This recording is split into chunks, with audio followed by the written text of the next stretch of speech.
Desde pequenos, acreditamos que tudo o que aprendemos na escola era verdade absoluta. Mas e se eu te disser que boa parte do que nos ensinaram estava errado, ou, no mínimo, incompleto? Hoje, vamos revelar erros históricos, científicos e culturais que moldaram gerações inteiras. Prepare-se, você vai questionar muita coisa. Vamos começar com um clássico das aulas de biologia e psicologia. Na escola, muitos de nós ouvimos que pessoas criativas usam mais o lado direito do cérebro, enquanto pessoas lógicas usam mais o lado esquerdo. Você provavelmente já ouviu alguém dizer: eu sou mais do lado direito, sou artista, ou eu sou do lado esquerdo, sou bom com números. Mas aqui vai a verdade, direto da ciência moderna.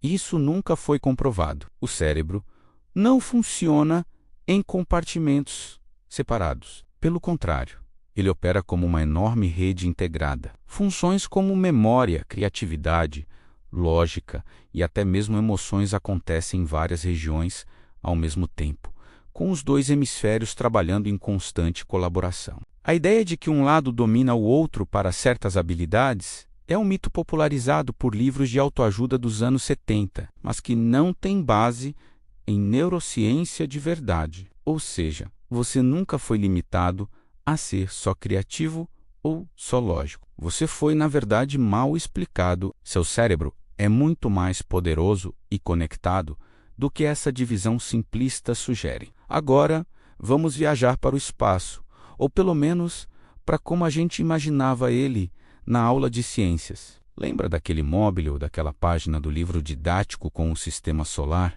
Os planetas pareciam enormes bolas coloridas, todas alinhadinhas, sempre na mesma distância, girando em círculos perfeitos em volta do Sol.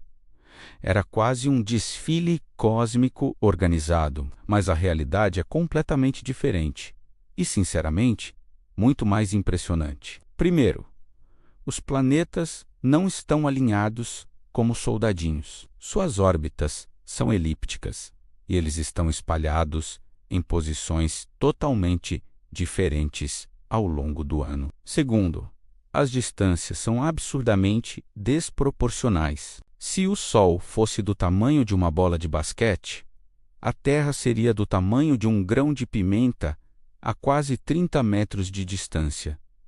E Júpiter estaria a mais de um quarteirão de distância. E se Plutão, o planeta anão, estivesse do tamanho de uma ervilha, a Terra estaria a quilômetros de distância. O mapa que aprendemos é apenas um desenho simplificado para caber na página de um livro. Mas muita gente cresceu achando que o espaço era aquele lugar arrumadinho e compacto. A verdade é que o sistema solar é vasto, caótico e muito, mas muito vazio. Saindo do espaço e indo para a Itália, quem nunca ouviu falar da Torre de Pisa? A história que muitas vezes contavam para as crianças era que ela entortou porque os construtores italianos erraram o projeto ou fizeram alguma bobagem. Era uma forma engraçada de explicar por que um prédio tão famoso era torto. Só que a realidade é bem mais complexa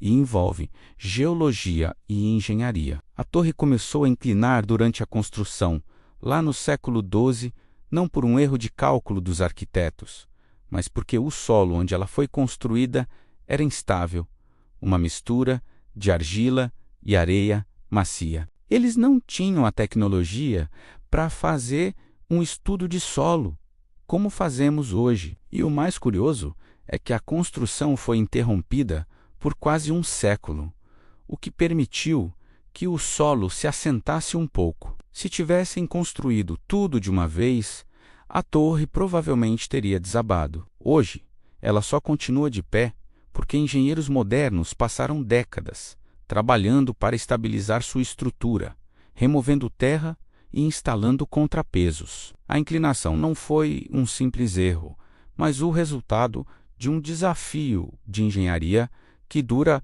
mais de 800 anos. Agora, vamos falar de algo que estava em toda a sala de aula: o Mapa Mundi. Aquele pôster gigante na parede, com os continentes coloridos.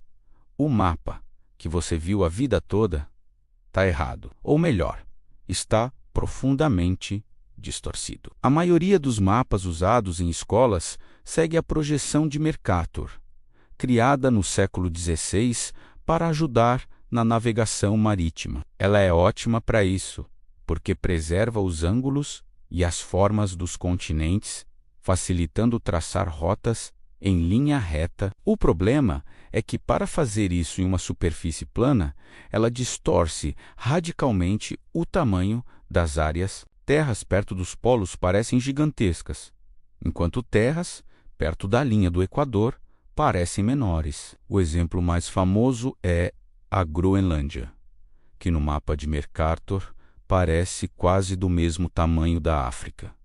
Na realidade, a África é 14 vezes maior. O continente africano é tão grande que caberiam dentro dele a China, os Estados Unidos, a Índia, o Japão e quase toda a Europa juntos. Mas no mapa escolar, a Europa e os Estados Unidos parecem enormes, e a África e a América do Sul parecem bem menores. Essa distorção não é só um erro geográfico, ela influencia nossa percepção cultural e geopolítica sobre a importância de cada região do mundo. Continuando no corpo humano, fomos ensinados desde o jardim de infância que temos 5 sentidos: visão, audição, olfato, paladar e tato. É simples, fácil de decorar e parece fazer todo sentido, certo? Bom, isso é só o começo da história. A ciência hoje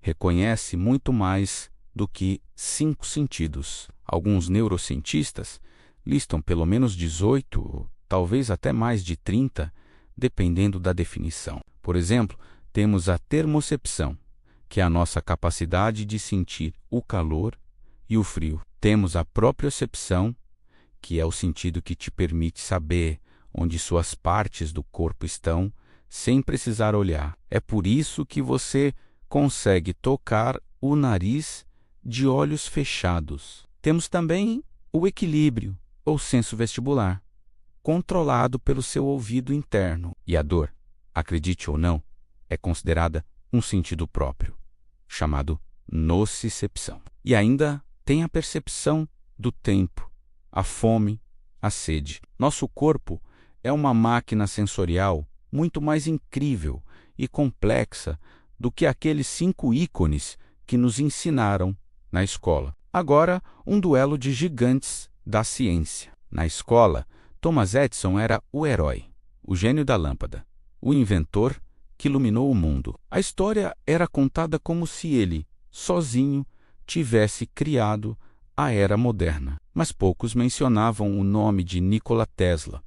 Ou se mencionavam, era como um personagem secundário ou excêntrico. A verdade é que Tesla foi um visionário cujas invenções são fundamentais para o nosso dia a dia. A mais importante delas é o sistema de corrente alternada, que é a base de toda a nossa rede elétrica. É graças a Tesla que a eletricidade pode viajar por longas distâncias e chegar até a sua casa. Edison, por outro lado, defendia a corrente contínua, que era muito menos eficiente. A famosa Guerra das Correntes foi uma batalha de marketing feroz, onde Edison chegou a realizar demonstrações públicas exageradas para parecer que a corrente alternada de Tesla era perigosa. A história real é bem mais complexa, cheia de rivalidade e genialidade dos dois lados, e muito menos heróica do que a versão simplificada que aprendemos.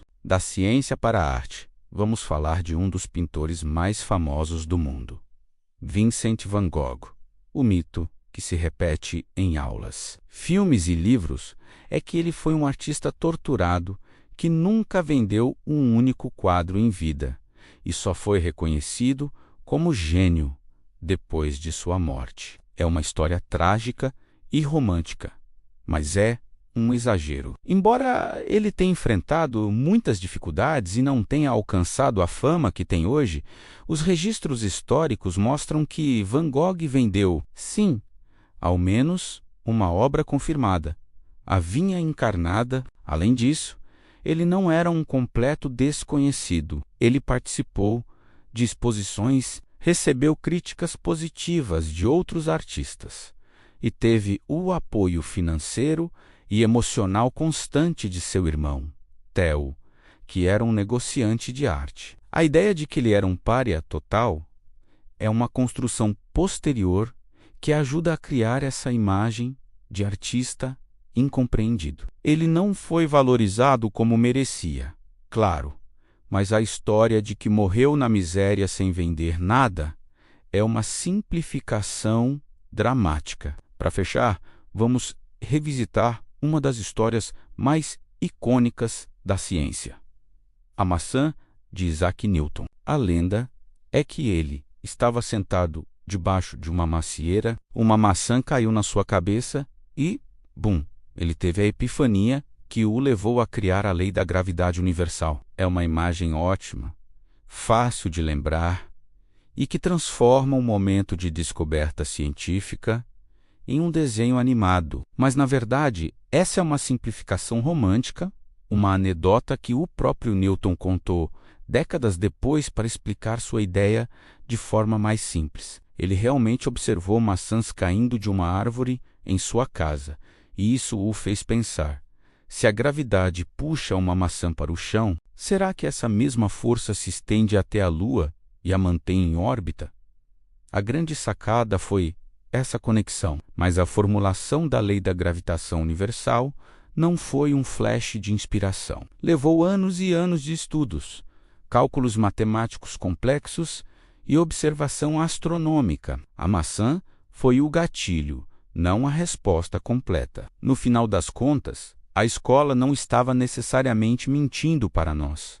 Muitas vezes, ela só precisava simplificar conceitos extremamente complexos para que pudéssemos entendê-los. Mas à medida que crescemos, percebemos que o mundo, a história e a ciência são muito mais complexos, cheios de nuances e, honestamente, muito mais fascinantes do que aquelas páginas de livro didático mostravam. A educação é uma porta de entrada e a curiosidade é o que nos faz atravessá-la. E agora eu quero saber de você: qual foi a maior mentira ou a simplificação mais bizarra que você aprendeu na escola e só descobriu a verdade depois? Comenta aí embaixo. Vamos trocar essas histórias. Obrigado por assistir e nos vemos no próximo vídeo.